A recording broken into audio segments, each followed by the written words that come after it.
Hello, and welcome back to another episode of the Pretty Passionate Podcast.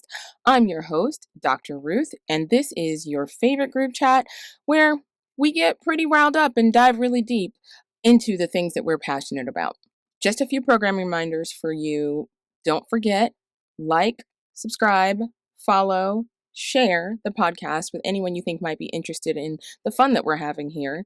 Thank you to all who have been engaging with your comments, be it on social media, on an Instagram page at Pretty Prescription, on TikTok also at Pretty Prescription, and on the YouTube page. I appreciate your comments. I try to get to them all as quickly as possible because I love the conversations we're having. So thank you for that. Also, just letting you know, if you didn't catch on by the title, we are definitely going to be talking very liberally about season 3 of The Gilded Age. So I want to give you a spoiling reminder for season 1, 2, and 3 for things that might come up. No, this is not a recap episode, but I just don't want to accidentally spoil you in case we do mention something that happened. Also, if you haven't watched it already, how? How have you not watched this show? I don't know what else to tell you. I mean, here I am, your bestie, like telling you to watch it. Trust me, you will enjoy. I've had coworkers come up to me and be like, because of your podcast, I'm going to actually now start watching. And I'm glad to hear that because I don't want to twist your arm, but you're missing out if you haven't started watching it already. So hit pause, go watch it, watch my recaps, and then come back here. Okay, bye. Now, on to our life update. You know, just over here momming, bossing, doing my best to juggle all the things. We are fresh off of our first full week of school, literally dragging the kids to school. Man, they got used to summer. And my son especially is, say a prayer for him, y'all. He is dragging. He does not care for this 5-day grind before we hit the weekend. Like every single day, he's like, what are we going to do that's actually fun? In the morning, he's like, okay, so today are we doing something fun? Today? How about tomorrow? Poor thing. He's only 3.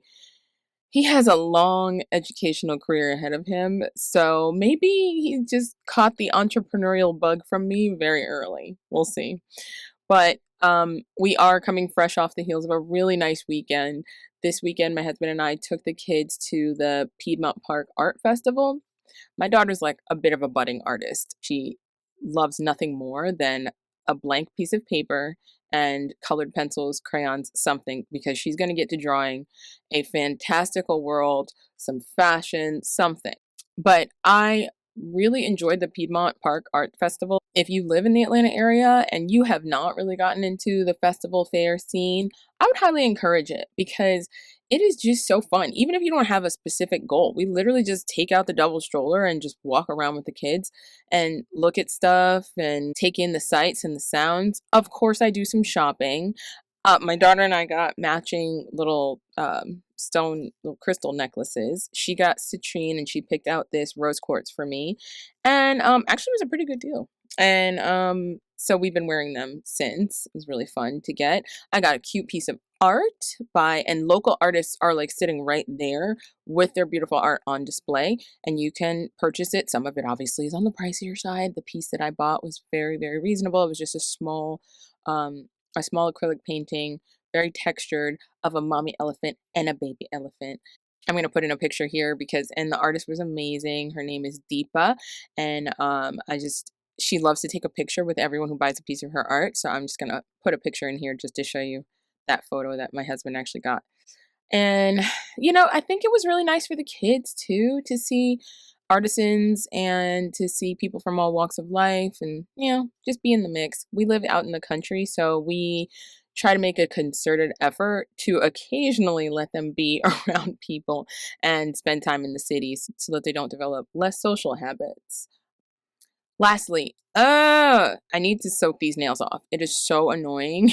I hate this part. Like I love when I get them, and I always do it strategically if I know that I'm going to be able to have like a couple of weeks without surgery. Otherwise it's kind of a waste. So I got the Après Gel X nail tips, and it's basically just like gel nail tips if you've never heard of them, and they put it on with gel polish with light, and so it's really minimal damage to your nail. They don't even do much in the way of filing to put them on if they're doing it right. So I really love them because I can just take them on and off with impunity and nothing, no harm to my nails or my nail beds like, acrylics can sometimes do.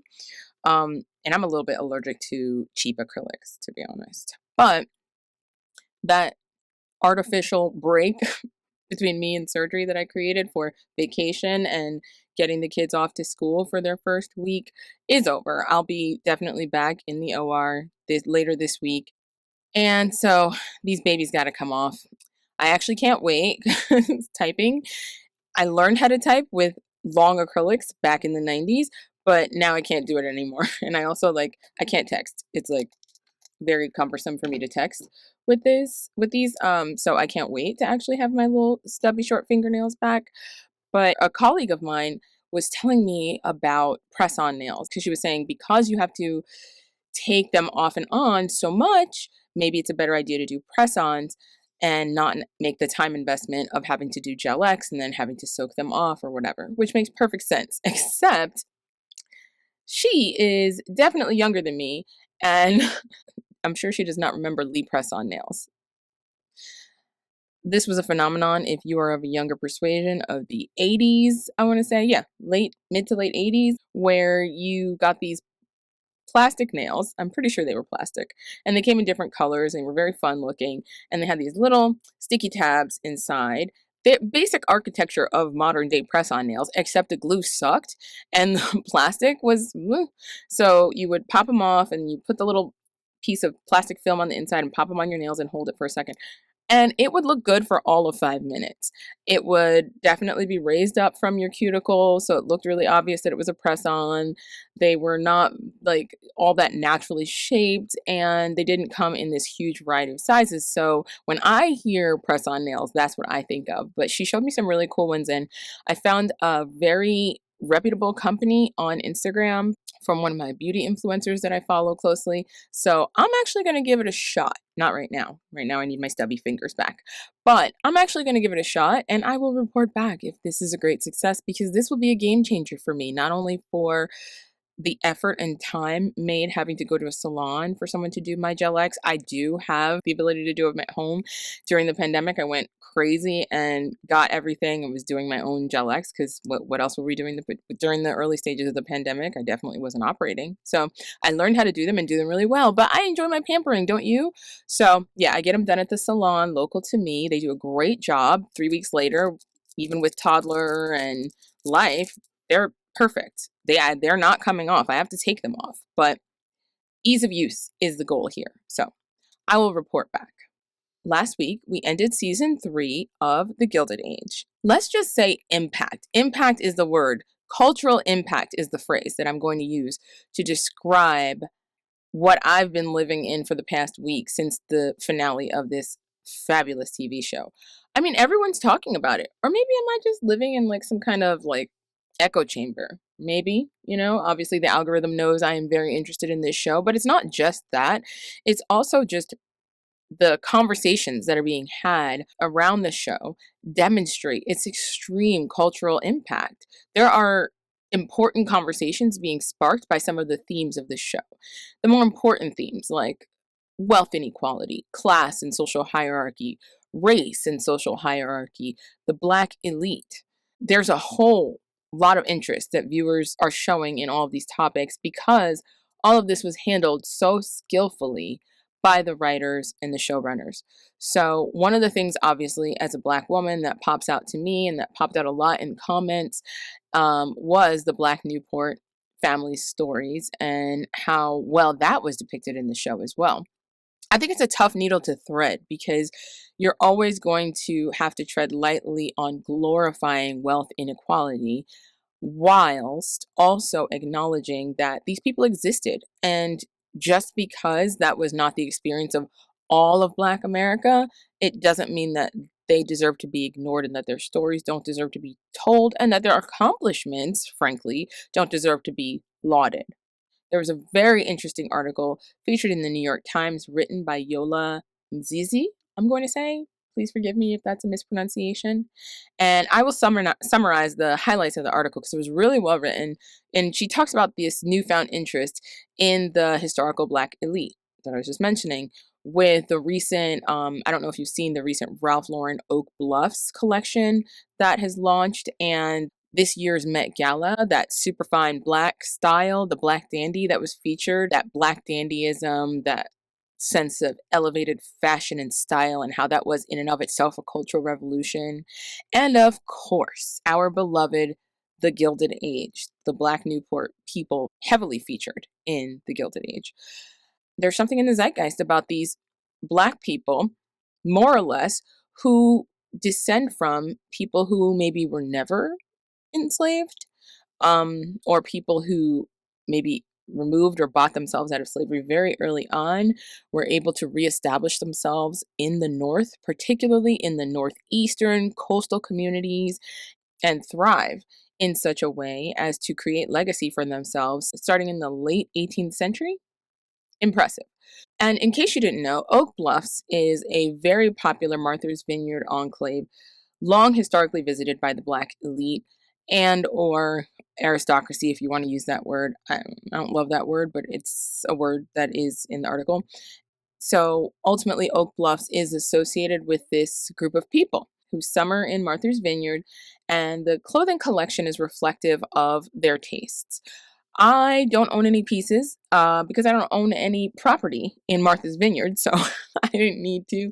I personally didn't need to represent in that way. I'm also not a Spelman grad, obviously not a Morehouse grad. I didn't even like go to an HBCU. I went to a PWI, Rutgers University in New Jersey, and so yeah, that's not necessarily my bag as far as stuff items that I would be interested in. But when I first saw the debut of the collection coming this summer, I was really happy to see a nod towards, Black people. Anytime Black people are depicted in a way that isn't struggle and that isn't trauma porn, you can sign me up. I'm interested. I'm at least going to look. And then if you do it well, and if you do it in a way that isn't tasteless and isn't leaning too heavily on unflattering tropes, then I'll give it a shot. Also, in this article, they talk about the existence of this high society of Black wealth. There is a great deal still, however, of prejudice and exclusion among this group, similar to what we saw Mrs. Kirkland level against Mr. Scott and his family. Some people really welcome a depiction of Black people such as they see in Oak Bluffs as well as in Black Newport.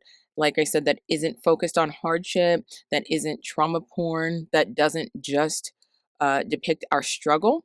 But then others negatively respond to these depictions and see them as exclusivist and kind of celebrating elitism in a way that's not positive, and that maybe it's out of touch, especially at a time when a lot of people in America are on uneasy or uncomfortable financial footing.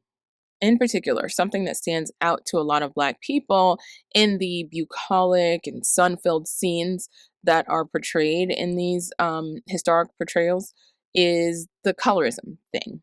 That alongside elitism, it was almost hand in hand, impossible to separate, a reflection of the colorism of the time, which is an experience that, again, most Black people in this country did experience negatively then and now.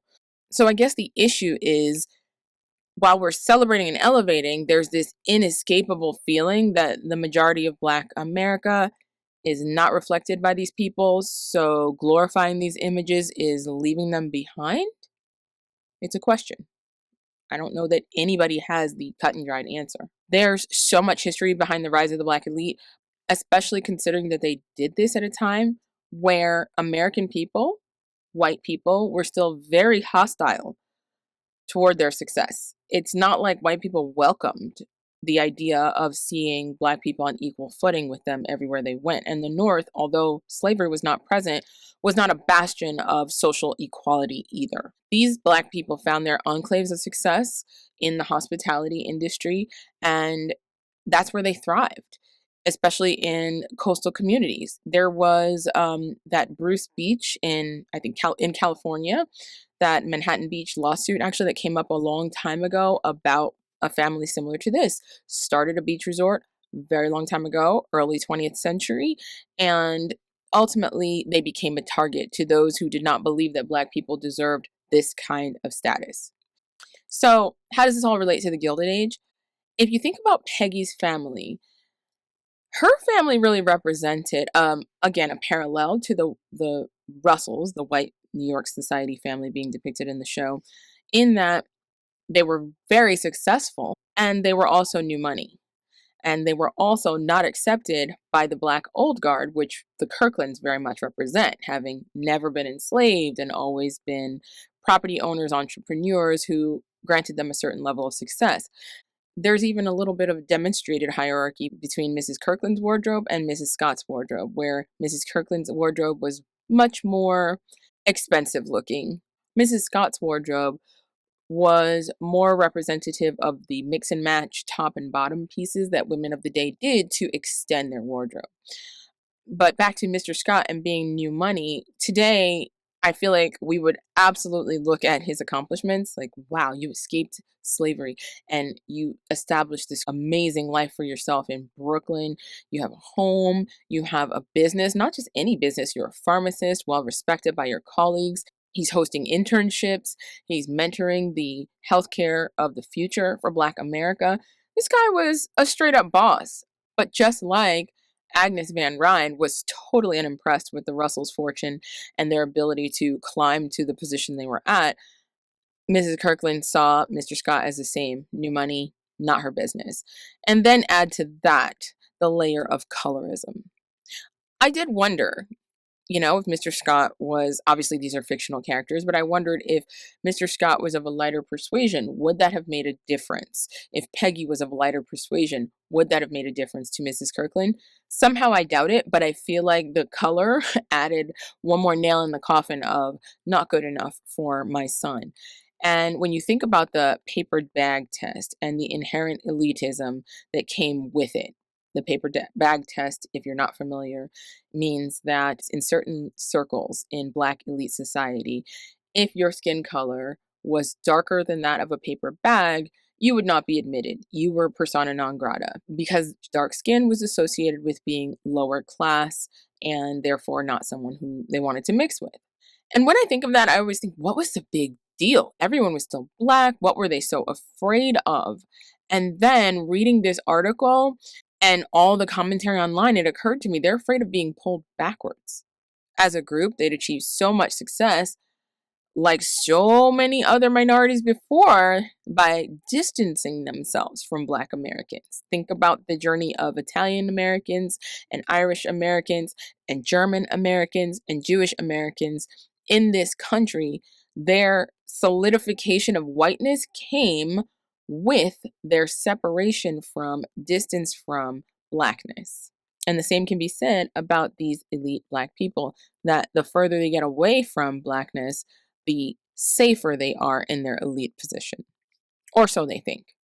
To that end, they were very focused on respectability. You saw what a big deal it was for Mrs. Kirkland to discover Peggy's sordid past. Mind you, her past wasn't even that sordid. She was married to a man, the marriage was annulled, the baby was adopted out, yes, not by her own choice, but either way, the baby was adopted out, and now she is no longer married. But as far as Mrs. Kirkland was concerned, that was completely a tainted woman, not good enough for her son.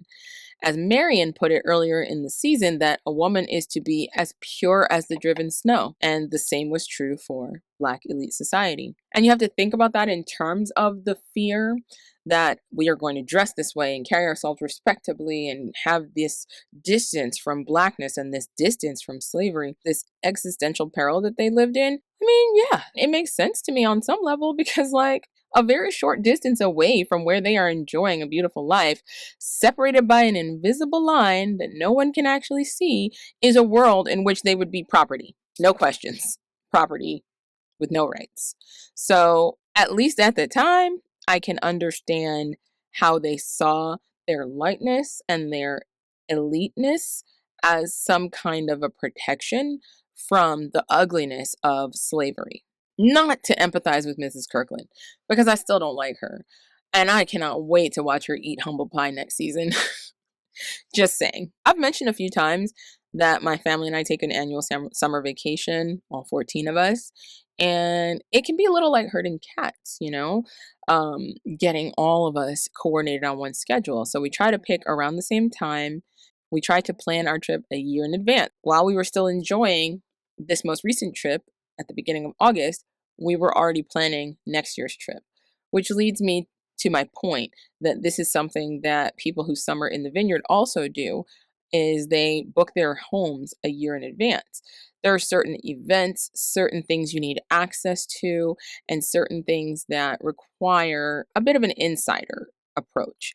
Either someone who lives there, summers there often, or someone who somehow you are scouring the internet and putting together a how to guide for yourself before you visit. So, funny enough, although it wasn't related to the Gilded Age, we were kicking about the idea of booking Martha's Vineyard for next year and noting that, we're running out of time to do so. Ultimately, we decided not to because we want to take advantage of the kids' age and to probably do something Disney related, but I digress. One of the things that came up in our discussion for decision making was how much planning is needed and how we should probably just spend the next year not so much planning to go, but planning to book next year, which sounds crazy, right? Why do you have to do this much planning to take a silly summer vacation? Because Martha's Vineyard is one of those like exclusive, kind of insular, self facing communities. They welcome outsiders, air quotes, but it's not a vacation destination that is dependent on your tourism dollars. And for some people, that is such a turnoff. Even in mentioning that I was thinking about booking a vacation in the vineyard, I got some somewhat surprising feedback from people who basically see it as this elite place of snobs where only snobs go. I also came across some very interesting posts from Black people whose family has owned property in Martha's Vineyard for a very long time. The posts were very warm and welcoming. I didn't feel anything snobby in them. Now, granted, this was TikTok, this was not Instagram. That's my little caveat for you there. They were very welcoming and encouraging people to visit and book houses in the historically Blacker parts of Martha's Vineyard so as to support the continued history of these beautiful, bucolic Black neighborhoods. I thought that was really nice. But again, some people are really turned off by the pinkies up nature of it all, while some see the whole thing as aspirational, others see it as straight up exclusionary, and they won't participate in any way. Definitely want to know what you guys think about this very interesting topic. There are some really solid points being made on both sides, I think. Obviously, I tend to agree with the notion of letting people vacation wherever they want, however they want. If they can afford it, we know that one point I did not make, but I think is goes without saying, is that Martha's Vineyard vacations are very cost prohibitive. They're not open to everyone, not because they close everyone out, but because not everyone can afford to vacation there. So that may be a built-in part of some of the resentment that people have towards those destinations. One depiction about the vineyard that did not show up in the New York Times article, but I thought was so nice, and maybe one of the reasons why my family was thinking about booking in the vineyard for next summer was in that Netflix TV show Forever. Don't know if you've seen it, but you should have. It's adorable. It is a coming of age love story. These two high schoolers, they fall in love. There's turmoil in the relationship. Not the whole point of the show, but there are several scenes toward the end of the show that are shot in Martha's Vineyard in Oak Bluffs, I believe. And it's just beautiful. The whole thing. The houses are beautiful. The beach is beautiful. And it's beautiful to see the way that it's shot. The director of photography, man, really knows how to shoot Black people and illuminate their skin in such a way that makes them look ethereal. I'm not going to lie. Ethereal is probably a good way to describe it. Anyway, if you haven't seen it, check it out. It's been out for a long time, but the point is that it doesn't depict the vineyard as this snooty, exclusive place. It depicts it more as a place for people, yes, of a certain socioeconomic level, but not for them to sit around and be like, look at all those pillars, down there, and I don't know, name some beach that's not that elite. We're so much better than them. I don't feel that those vibes come across. I never felt like those vibes came across necessarily from the people I know who used to go to the Vineyard in the summer. So another movie that I think does a cute job of showing you a fun Black side of the Vineyard is The Inkwell. It's from ages ago. Hold on, let me look for a second because I'm not sure what year this was filmed. Yes, there is elitism, I do recall, in that movie. It's starring Lorenz Tate. He's like a baby in this movie. The movie was filmed in 1994. I had to look it up because I was not sure. The director is Matty Rich. I don't know that how popular of a movie it was. Oh, actually, it got a 22% on Rotten Tomatoes. Never mind, wasn't that popular, but it was interesting to me. And the Inkwell is this area of the beach that was historically Black.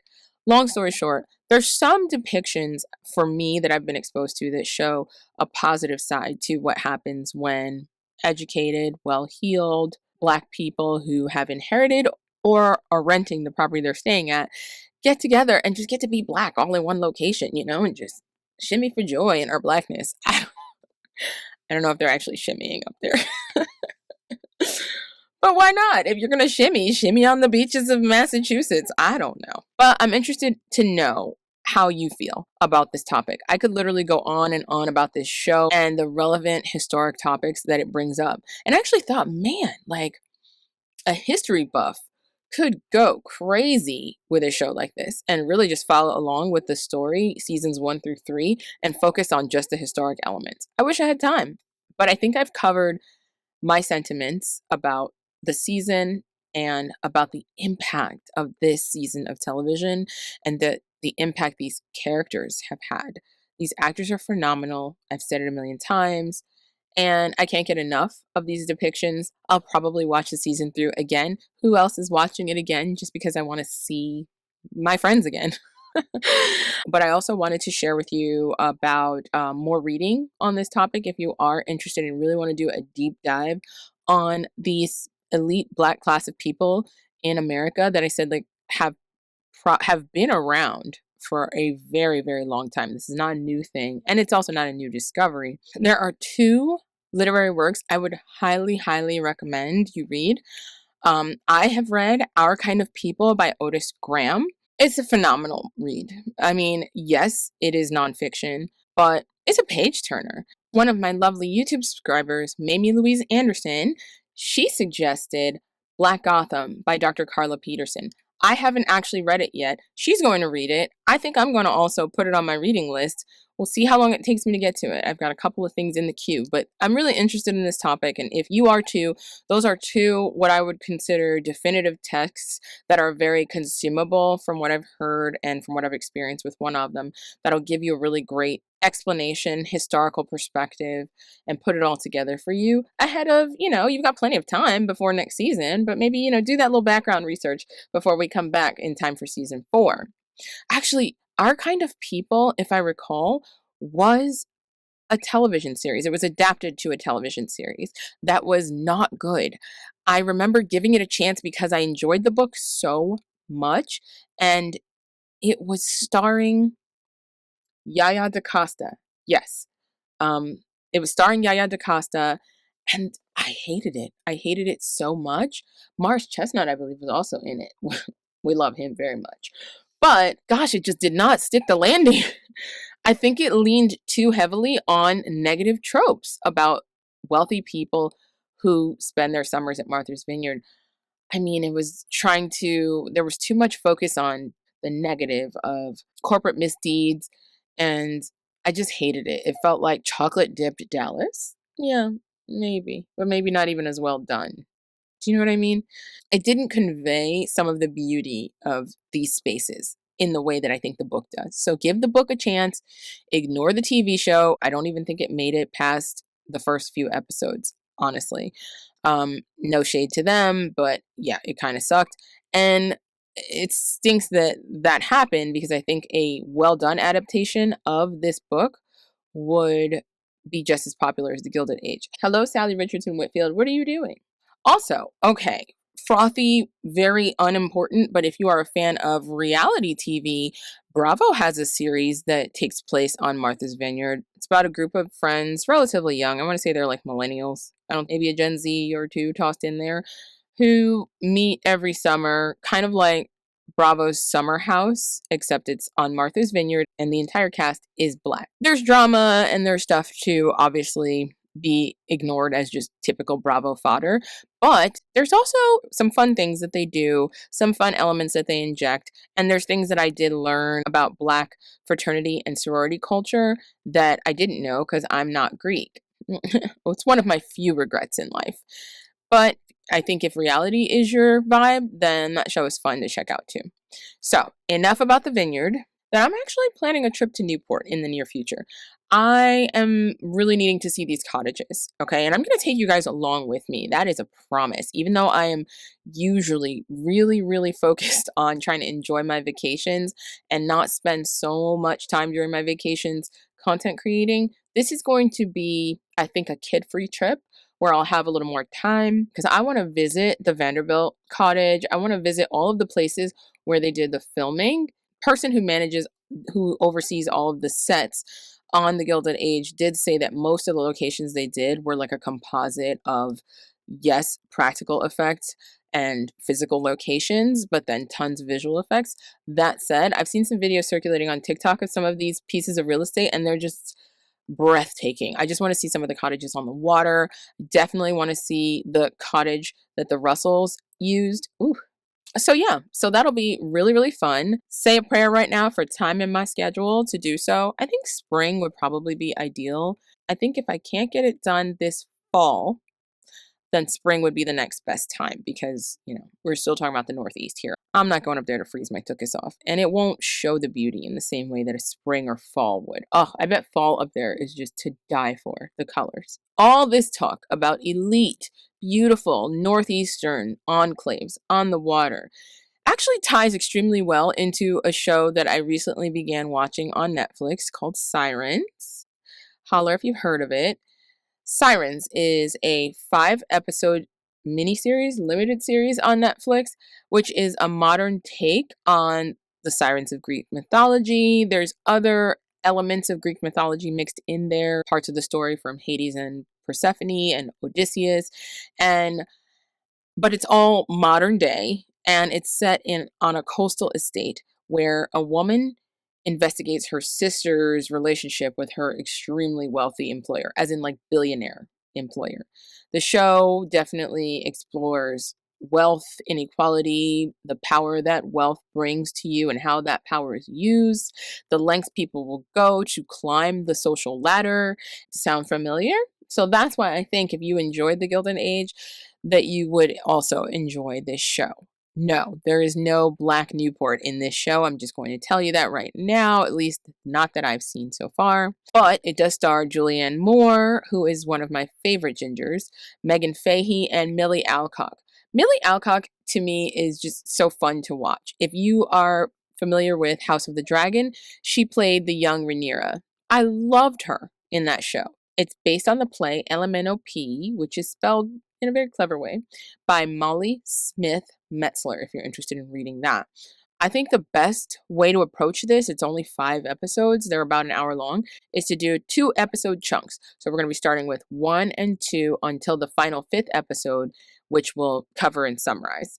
So I will officially begin that coverage next week for next week's episode, and that will give some of you time to catch up and actually watch the first 2 episodes so that you can keep in the conversations. Keep it going if you haven't watched it already. If you have watched it already, please and thank you for keeping spoilers out of the comment section.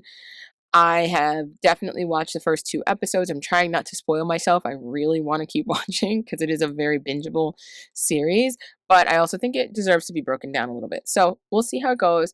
In other extremely exciting future news, Downton Abbey. The 3rd movie is premiering on September 12th. This is appointment movie. I have an appointment to see this film that weekend with my sister because I will be in Maryland, which is so exciting. I'm not going to miss a chance to watch it with her, my prim proper of an age sipping tea period drama bestie. So I will be seeing it that weekend with her. I'll be giving you my instant take, and then we'll do a deep dive reaction to this long overdue follow-up. Have you seen the trailer? Very interesting. I saw a trailer. I guess it's a trailer. It's like a really tidbit. And I'm going to search a little more to see if there's more official trailers. This one shows the Lady Grantham is explaining that the Lord Grantham is off viewing apartments with his daughter, Mary. Mary, if you recall, at the end of the second film, was really stepping into her role, taking over or trying to take over business operations at Downton Abbey and tried to rescue them from their constant economic peril. Well, she's now taking him to look at apartments or flats, as they're called in England, of course. And it was really funny because this teeny little tidbit just tells you so much. First of all, they're looking at flats. What does that mean? So this movie is being referred to as like the final chapter in this saga. They're looking at flats. We know they've struggled to maintain an income and the upkeep of Downton Abbey. I guess that the Lord and Lady Grantham are looking to relocate to a flat somewhere in London. But it's funny because he's never been in an apartment, in a flat before. She explains to him that he's like, okay, this teensy tiny space because he lives in a castle. And he goes, okay, well, where do we go up for, when we're going to sleep? She's like, you don't go up. He goes, well, what's above us? She's like, your neighbors. And he's like, floored by this. And then she goes, you don't go up, you go through. And he looks down the hallway. Maybe it's like a shotgun apartment, I'm thinking. Like my first apartment in New York City is like straight up. Like you come into the living room / kitchen space, and then you just go straight back. Bedroom, bathroom, and closet. So it seems like that because he kind of tips his head and looks down the hallway, and he's like, extraordinary. Like, what? People live like this? Anyway, it was very small but very meaty little preview letting us know in terms of the story of this family. I can't wait to see what's going on with each and every one of them. Well, folks, that'll do it for the episode. I am super excited about the future in general. So many things that we can cover. One thing that I will kindly ask of you is if you have any ideas about things that you want me to talk about, things that you'd like us to look into, I'm open to it. Please send us an email at prettyprescription17@gmail.com. That's prettyprescription17@gmail.com. For those of you who have sent email, hi Tanika, if you're listening or watching. Thank you so much for your feedback. Keep it coming. I appreciate it. If there's ever more than a few days delay in my responding to your comments or your emails, please accept my sincerest apologies because my life just don't stop lifing, but keep them coming. I'm open to not only television, but film and books. If there's things that we just want to talk about that we find entertaining and interesting that are not on my radar, but are on yours, I'd love to hear about it. Not a guarantee that it's stuff I'm going to cover because, of course, we're going to stay authentic to the things that we're passionate about. And if I'm not passionate about that topic, please don't take offense if I don't seize on the opportunity to cover that in depth on the show, but I sincerely appreciate the suggestions. On that note, another gentle reminder that if you made it to this point, why don't you go ahead and subscribe, follow, like, leave a comment, and share with a friend who would like to join our weekly group chat. As always, I've enjoyed our time together. Let's continue to live a life that is fueled by our passions. Until next time. Thanks. Bye.